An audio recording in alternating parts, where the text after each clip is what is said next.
त्यामुळे दुसरं काही त्याच्यात नसतं.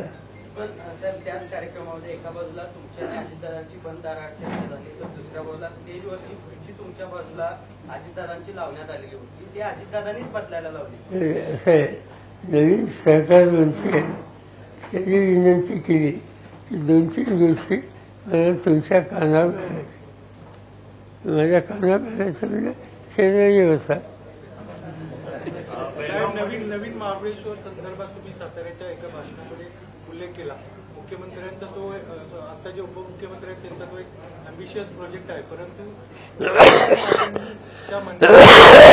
कोणत्याही स्वरूपाची डेव्हलपमेंट जे कोयना बॅकवॉटर असेल किंवा कांदाटी खोरा इथं केलं तर पर्यावरण भविष्यामध्ये त्याचे धोके उद्भवू शकतात. मी काही त्याच्या खोला लिहिलेलं आहे. साखर उद्योगाचा मणिपूरमध्ये जे काही घटना घडल्या त्यानंतर नितीश कुमार यांनी पाठिंबा जो आहे तो भाजपचा काढून घेतला, तर केंद्रामध्ये देखील भविष्यामध्ये हीच स्थिती राहील वाटते का? नेमकं भाजपचा आता यामुळे धक्का लागलाय त्याला? मला काही वाटत नाही.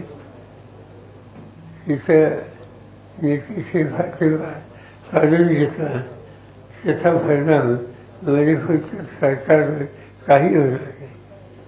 आणि त्यावेळेस यासाठी काहीतरी बदल होईल हे डोक्यातलं काम आहे. मला असं तुम्ही आता पुढचे जे आहेत त्यांना विचार.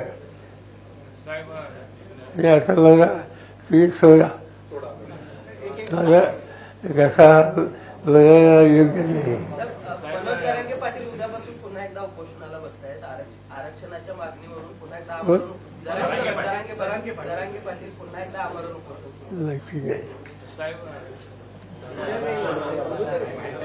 चला.